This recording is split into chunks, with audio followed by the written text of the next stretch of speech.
Hey guys, हमारे channel में आपका स्वागत है। जामा नहीं यार, गोदान भाग 2।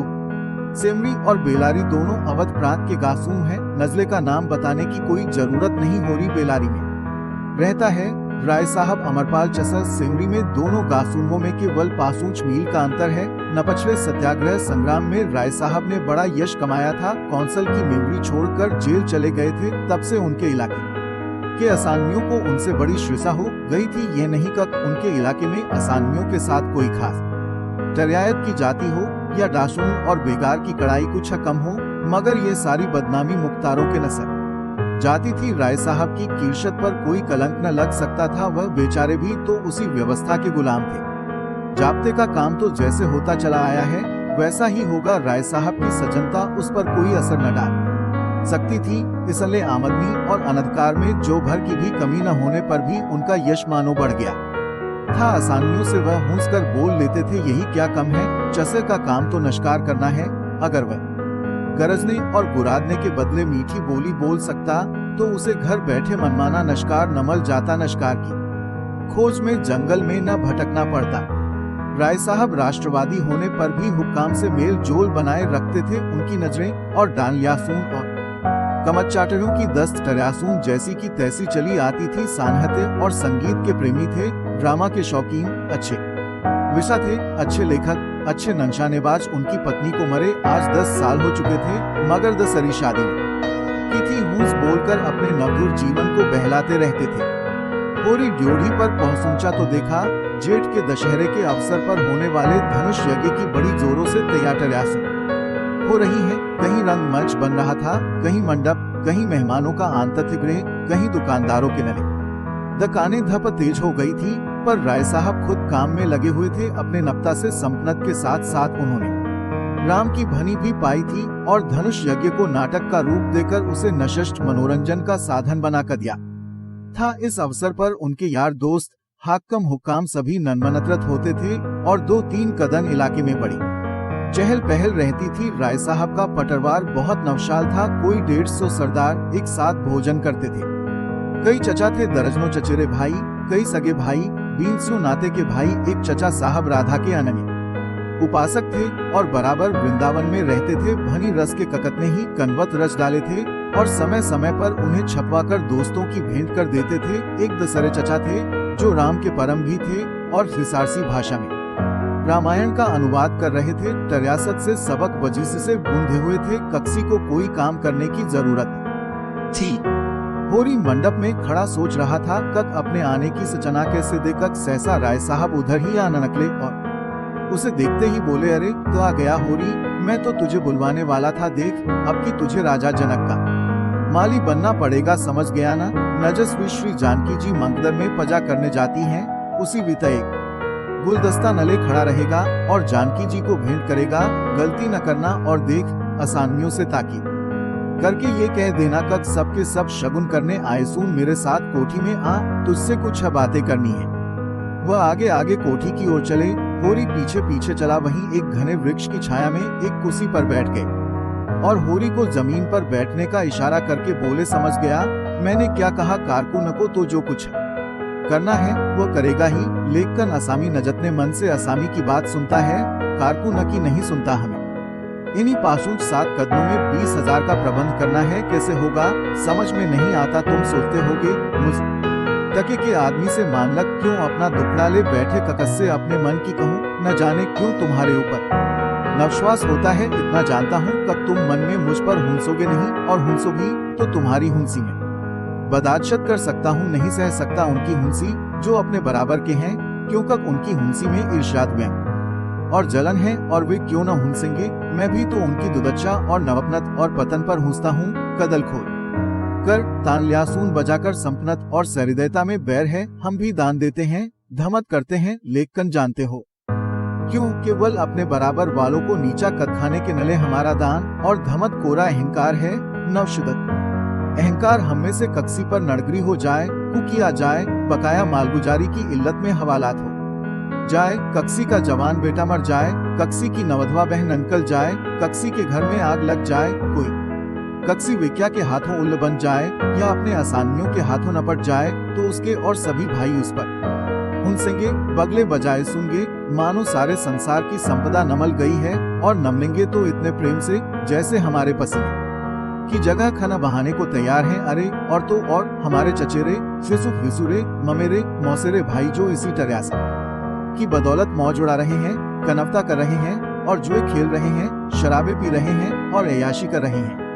वो भी मुझसे जलते हैं। आज मर जाओ सून तो भी के नचराग जलाए सून, मेरे दुख को दुख समझने वाला कोई नहीं। उनकी नजरों में मुझे दुखी होने का कोई अनधिकार ही नहीं है। मैं अगर रोता हूँ तो दुख की हुंसी उड़ाता हूँ, अगर बीमार होता हूँ तो मुझे सुख होता है। मैं अगर अपना ब्याह करके घर में कलह नहीं बढ़ाता तो यह मेरी नीच स्वार्थ पड़ता है। अगर ब्याह कर लूं तो वह नवला सांता होगी। अगर शराब नहीं पीता तो मेरी कंजसी है। शराब पीने लग सूं तो वो प्रजाकारी होगा। अगर अय्याशी नहीं करता तो अरंसक हूँ। अय्याशी करने लग सूं तो फिर कहना ही क्या।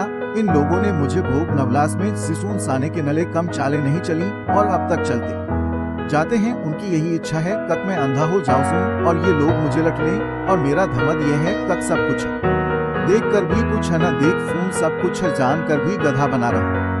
राय साहब ने गाड़ी को आगे बढ़ाने के नले 2 बीड़े पान खाए और होरी के मुसून की ओर ताकने लगे जैसे उसके मनोभावों को पढ़ना चाहते हों। होरी ने साहस बटोर कहा, हम समझते थे कक ऐसी बातें हम ही लोगों में होती हैं, पर जान पड़ता है बड़े आदमियों में भी उनकी कमी नहीं है। राय साहब ने मुसून पान से भर कर कहा, तुम हमें बड़ा आदमी समझते हो, हमारे नाम बड़े हैं पर दशदन थोड़े।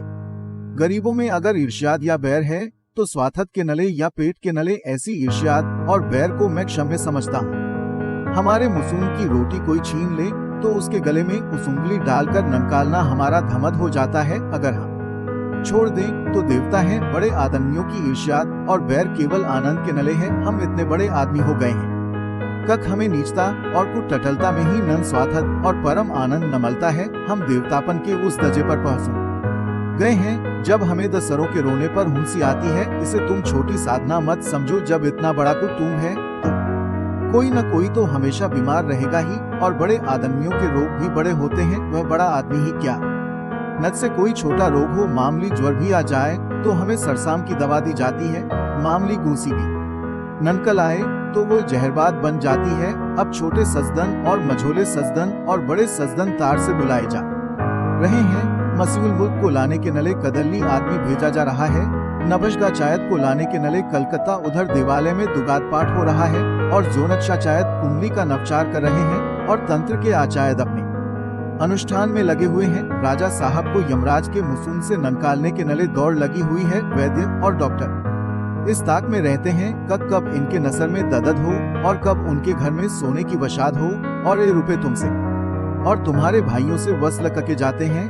भाले की नोक पर मुझे तो यही आश्चर्य होता है कब क्यों तुम्हारी आहों का दावानल हमें भस्म नहीं कर डालता।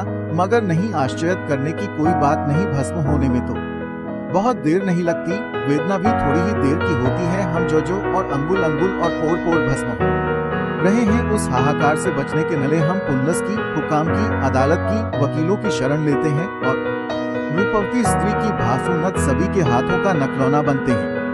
पूर्ण विराम दुनिया समझती है हम बड़े सुखी हैं। हमारे पास इलाके, महल, सवाटरासूं, नौकर चाकर, गजद, विक्यायसूं क्या नहीं है, लेकर नजस की आत्मा में बल नहीं, अनम्मान नहीं वह, और चाहे कुछ हो आदमी नहीं है। नज से दुश्मन के भय के मारे रात को नींद न आती हो।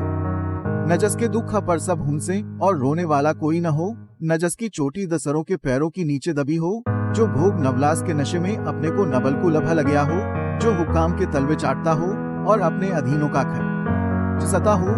मैं उसे सुखी नहीं कहता, वह तो संसार का सबसे अभागा प्राणी है। साहब नशकार खेलने आए सूनिया दौरे पर, मेरा कर्तव्य है कक उनकी दुम के पीछे लगा रहूं। उनकी भौहों पर नशकन पड़ी और हमारे प्राण सखे। उन्हें प्रसन्न करने के नले हम क्या नहीं करते, मगर वो पचड़ा सुनाने लग फून तो शायद तुम्हें नवश्वास न आए। डालियों और तरश्वतों तक तो खैर गनीमत है, हम नसजदे करने को भी तैयार रहते हैं। मुफ्तखोरी ने हमें अपन बना कर दिया है। हमें अपने पुरुषार्थत पर लेश मात्र भी नवश्वास नहीं, केवल अशिष्टों के सामने दुम नहला नहला कर कक्सी तरह उनके कृपा पात्र बने रहना और उनकी सहायता से अपने प्रजा पर आतंक जमाना ही हमारा उद्यम है।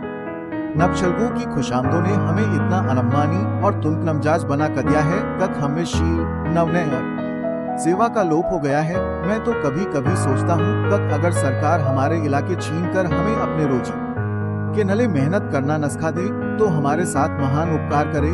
और ये तो न निश्चय है कक अब सरकार भी हमारी रक्षा न करेगी हमसे, अब उसका कोई स्वार्थक नहीं ननकलता लक्षण कह रहे हैं कक बहुत जल्द हमारे वक्त की हस्ती नमट जाने वाली है। मैं उस कदन का स्वागत करने को तैयार बैठा हूँ, ईश्वर वो कदन जल्द लाएगा। हमारे उस सार का कदन होगा। हम पटरनस्थंतियों के नशकार बने हुए हैं, ये पटरनस्थनत ही हमारा सबदनाश कर रही है। और जब तक संपन्नत की ये बेड़ी हमारे पैरों से न नकलेगी, जब तक ये अनबशाप हमारे नसर पर मुंडराता रहेगा, हम मानवता का वह पद न पा सकेंगे। नजस पर पहुंचना ही जीवन का अंतिम लक्ष्य है। राय साहब ने किर नगलौरी दान ननकाला और कई नगलौटर्यासून ननकाल कर मुसून में भर ली कुछ और कहने वाले थे कक एक चपरासी ने आकर कहा सरकार बेगारों ने काम करने से इनकार कर दिया है, कहते हैं जब तक हमें खाने को न मिलेगा हम काम न करेंगे। हमने धमकाया तो सब काम छोड़कर अलग हो गए। राय साहब के माथे पर बल पड़ गए, आंखें ननकाल कर बोले चलो मैं इन दुष्टों को ठीक करता हूँ। जब कभी खाने को नहीं कर दिया तो आज ये नई बात क्यों, एक आने रोज के नहसाब से मजरी न मिलेगी जो हमेशा न मिलती रही है, और इस मजरी पर काम करना होगा, सीधे करें या टेढ़े। फिर होरी की ओर देखकर बोले तुम अब जाओ होरी, अपने तैयारी करो, जो बात मैंने कही है उसका ख्याल रखना। तुम्हारे गासूं से मुझे कम से कम पासूं सो की आशा है। राय साहब झल्लाते हुए चले गए। होरी ने मन में सोचा अभी ये कैसी कैसी नीनत और धर्म की बातें कर रहे थे और ये काय कितने गर्म हो गए।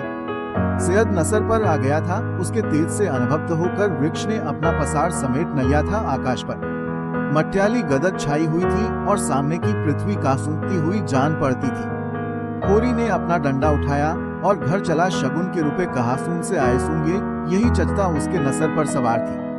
देखने के लिए धन्यवाद। अगली बार अगले वीडियो में मिलेंगे। देखते रहें और हमारे चैनल को सब्सक्राइब करें, लाइक करें और शेयर करें।